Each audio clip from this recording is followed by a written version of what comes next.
in order to understand why the act of bringing a korban expresses compliance to God's wishes more so than mitzvot in general, as per the commentary of Rashi to Vayikra 1:9, that nachat ruach lefanai shamarti v'naaseh ritzoni, we will need to revisit the overall topic of korban, a point that was discussed in part 1.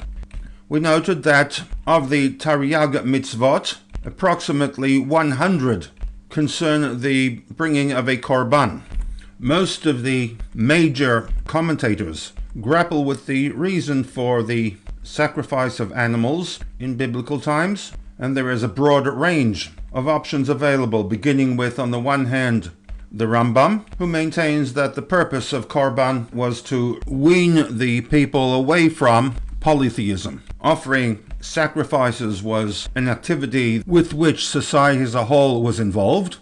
up until the destruction of the Bet HaMikdash, 1st century Common Era. The zeitgeist of the times was that the various gods were guardians of health, wealth, and overall success, and needed to be appeased in order to maintain stability within a community.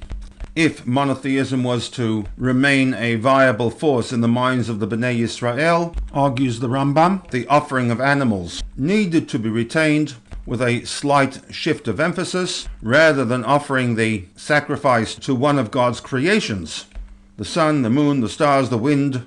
destiny, God of love, etc., the sacrifice became valid only if it was offered to HaKadosh Baruch Hu. At the other end of the spectrum, we have the Ramban, who vehemently disagrees with the Rambam, and his position is amplified by the Ibn Ezra, who maintains that the entire topic of korban in Yahadut involves mystical concepts, most of which are not revealed in the Torah text, and for which one needs to refer to Kabbalistic literature to understand their significance. What is somewhat puzzling, asks the Rebbe, that the issue of korban, insofar as its reasoning is concerned, seems not to be addressed by Rashi. And while the parameters for Rashi's commentary to the Chumash, as a general rule, does not involve providing explanations for the specific mitzvot, the topic of korban, quantitatively greater than any individual mitzvah,